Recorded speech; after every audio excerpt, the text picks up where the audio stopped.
আসসালামু আলাইকুম। আজকে আপনাদের এক ভাইরাল লোকের সাথে পরিচয় করে দিব। শুভেচ্ছা। আপনার নাম জানে কি? আমার নাম এর নাম হচ্ছে অ্যাটেন্টু আইব্রু, যেটাই বলেন। তো আমার সাথে ভালো মিল। আমি যখন ঢাকা থেকে আসি তখন এনার সাথে দেখা করি। তো যখন বাড়িতে যাই বা ওনার বাড়ির পাশ দিয়ে তো যাওয়া লাগে, যাওয়ার সাথে সাথে ডাক দিই অ্যাটেন্টু। উনি আমার ডাক দেয়, কি বলেন? অ্যাটেন্টু মাস্টার। অ্যাটেন্টু মাটার।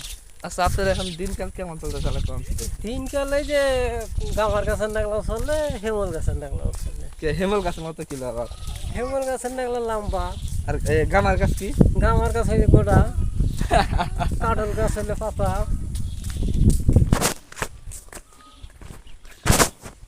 আমি সরম পাইছি কই। আসসালামু আলাইকুম। আজকে আপনাদের এক ভাইরাল লোকের সাথে পরিচয় করে দিব। শুভেচ্ছা। আপনার নাম